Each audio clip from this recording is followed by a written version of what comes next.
Hello viewers, welcome back to our channel. ఈరోజు మన blog వచ్చిందంటే సింపుల్గా అయిపోయే 3 రకాల బ్రేక్ఫాస్ట్ రెసిపీస్ అండి. అవేంటో చూసేద్దామా.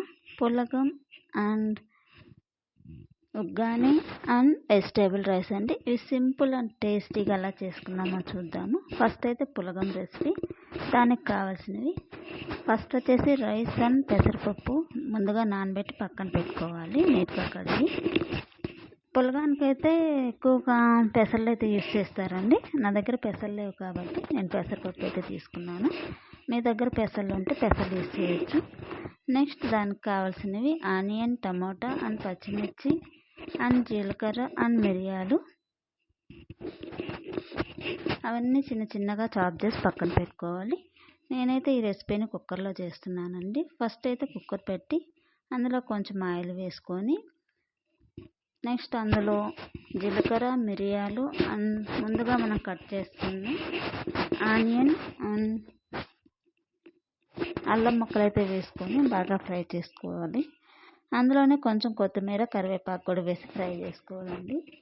ఆనియన్ అనేది బాగా ఫ్రై అయిన తర్వాత మనం ముందుగా కట్ చేసుకున్న టమాటా కూడా వేసుకొని బాగా మెత్తగా అయ్యేంత వరకు ఫ్రై చేసుకోవాలి. ఆనియన్, టమాటా అంతా కూడా బాగా ఫ్రై అయిన తర్వాత నెక్స్ట్ అందులోనే అందులో తగ్గట్టు సాల్ట్ అయితే యాడ్ చేసుకోవాలి.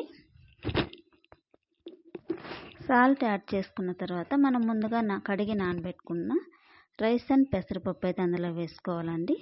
నేను 1 కప్పు రైస్ తీసుకున్నాను. దానికి ఒక 2.5 కప్పు వాటర్ తీసుకుంటే సరిపోతుంది పులగానికి. ఎందుకంటే పులగం రెసిపీ అనేది కొంచెం పొడి పొడిగా అయితే వస్తుంది కదండి. మనకు 2.5 కప్ అయితే తీసుకుంటే సరిపోతుంది బాగాను. దాన్ని కొంచెం ఆయిల్లో ఫ్రై చేసుకోవాలి. నెక్స్ట్ వాటర్ 2.5 కప్ పోసుకొని బాగా మిక్స్ చేసుకోవాలి.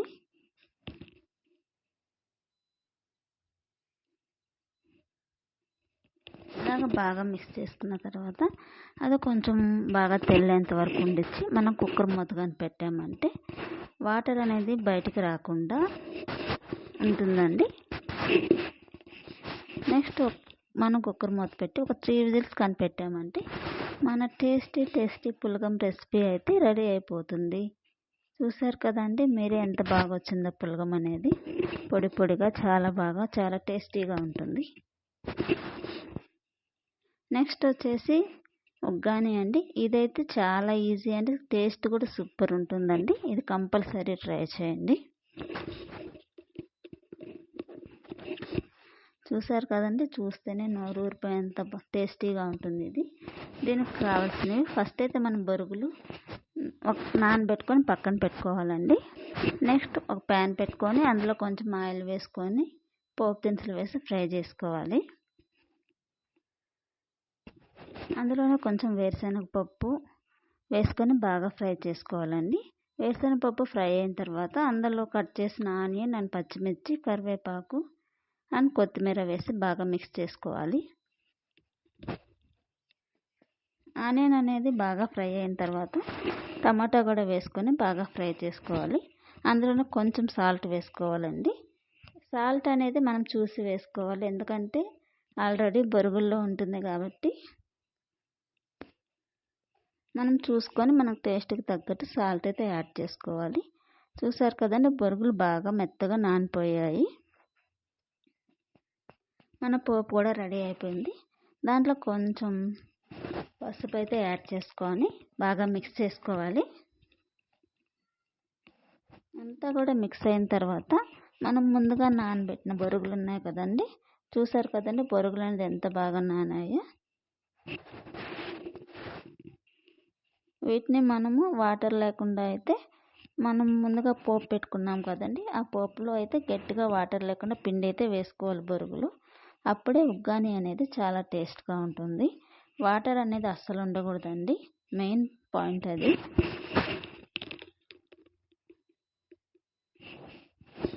బొరుగులు అన్నిటినీ నీట్గా వేసుకున్న తర్వాత దాన్ని బాగా మిక్స్ చేసుకోవాలండి. పోపులంతా కూడా బొరుగులు అనేవి బాగా మిక్స్ అయిపోవాలి. అలాగా బాగా మిక్స్ చేసుకోవాలి బొరుగుల్ని. చూసారు కదండి ఎలా మిక్స్ చేస్తున్నాము. సేమ్ అలానే బాగా మిక్స్ చేసుకుంటే పోపు అనేది బొరుగులకి బాగా పడుతుంది. సాల్ట్ అనేది ఏమన్నా సరిపోకపోతే ఇప్పుడే కొంచెం యాడ్ చేసుకోవచ్చండి. ఉగ్గానీలోకి అయితే మెయిన్ అయితే పప్పుల పొడి అండి. ఇది కంపల్సరీ. పప్పుల పొడి వేస్తేనే ఉగ్గానీకి మంచి టేస్ట్ అనేది వస్తుంది. ఈ పప్పుల పొడి వేసుకొని బాగా మిక్స్ చేసుకుంటే ఉగ్గాని టేస్ట్ అనేది చాలా అసలు వేరే లెవెల్లో ఉంటుంది. అసలు చూసారు కదండి, ఉగ్గానిని చూస్తుంటేనే నోరు ఊరుతుంది కదా. నెక్స్ట్ వచ్చేసి వెజిటేబుల్ బిర్యానీ అండి. ఇది కూడా చాలా సింపుల్ అయిపోతుందండి. ఇది కూడా కుక్కర్లో చేసుకుంటే కరెక్ట్గా 10 మినిట్స్లో అయితే అయిపోతుంది. ఎక్కువ టైం కూడా పడుతుంది.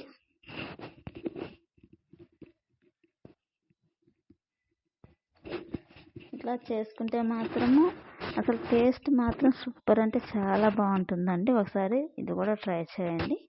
ఫస్ట్ మనం వెజిటేబుల్స్ అనేవి కట్ చేసి పెట్టుకున్నామంటే సరిపోతుంది. కరెక్ట్గా 10 మినిట్స్లో అయితే కుక్కర్లో వెజిటేబుల్ రైస్ అనేది చాలా టేస్టీగా రెడీ అయిపోతుంది మనకు. చూసారు కదండి, చూస్తుంటేనే మౌత్ వాటరింగ్లా ఉంది కదండి. దానికి కావాల్సినవి బిర్యానీ మసాలాలు అండ్ ఆనియన్ అండ్ జీడిపప్పు and vegetables and tomato. Vegetable బిర్యానీలోకి మనకు నచ్చిన ఏ వెజిటేబుల్స్ అయినా కూడా మనం తీసుకోవచ్చండి. నేనైతే క్యారెట్, బీన్స్, ఆలు, గ్రీన్ పీస్ అయితే తీసుకున్నాను. నెక్స్ట్ అందులో పసుపు, ధనియా powder and red chilli powder.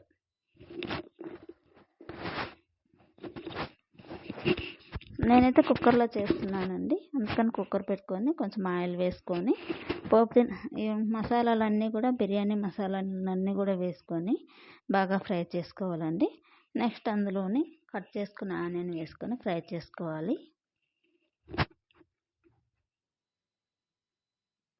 Onion అనేది బాగా ఫ్రై అయిన తర్వాత అందులోని వెజిటేబుల్స్ అండ్ జీడిపప్పు వేసుకొని బాగా మిక్స్ చేసుకోవాలండి.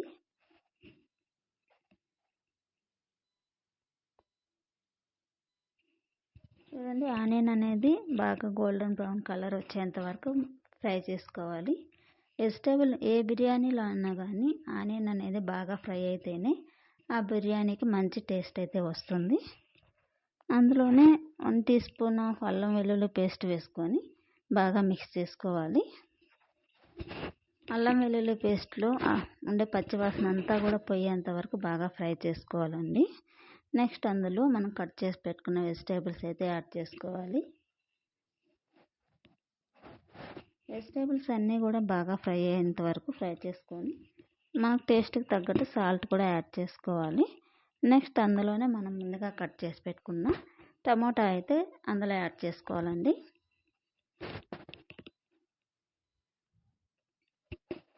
టమాటా కూడా బాగా మగ్గిన తర్వాత చూసారు కదండి, బాగా వెజిటేబుల్స్ కూడా ఈ లోపల బాగా మగ్గిపోతాయి అందులోనేను. నెక్స్ట్ అందులోనే కొంచెం పసుపు, మన టేస్ట్కి తగ్గట్టు red chilli powder and garam masala and కొంచెం ధనియా పౌడర్ వేసుకొని బాగా మిక్స్ చేసుకోవాలండి. చూసారు కదండి, ఆల్మోస్ట్ వెజిటేబుల్స్ అన్నీ కూడాను బాగా ఉడికిపోయాయి. అసలు ఒక 50% వెజిటేబుల్స్ అయితే ఉడికిపోయాయి. నెక్స్ట్ అందులో మనం వెజిటేబుల్ రైస్కి ముందుగా నేనైతే 1 గ్లాస్ రైస్ నానబెట్టుకున్నానండి. ఒక 1/2 అవర్ ముందైతే రైస్ నానబెట్టి పక్కన పెట్టుకున్నాను. ఆ రైస్ వేసుకొని బాగా మిక్స్ చేసుకోవాలి. రైస్ని బాగా ఆయిల్లో ఫ్రై చేయడం వల్ల రైస్ అనేది పొడి పొడిగా అయితే వస్తుందండి. అలాగే మసాలాలన్నీ కూడా బాగా పడతాయి రైస్కి.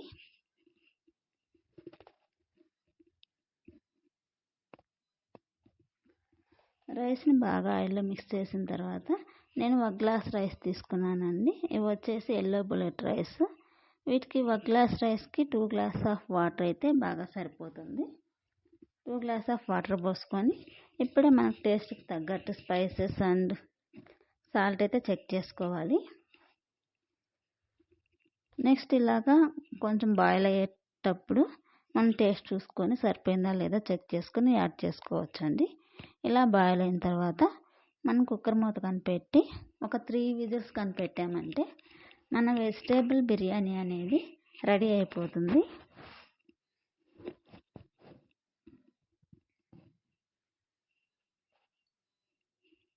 చూస్తారు కదండి, Emmy Emmy tasty vegetable biryani అయితే రెడీ అయిపోయింది. అసలు చూస్తుంటేనే అర్థమవుతుంది కదా ఎంత బాగా వచ్చిందో వెజిటేబుల్ బిర్యానీ అనేది. అసలు ఎంత పొడి పొడిగా ఎంత బాగుందో కదా, కలర్ఫుల్గా. చూడండి మీరే అసలు ఎంత బాగుందో, టేస్టీగా.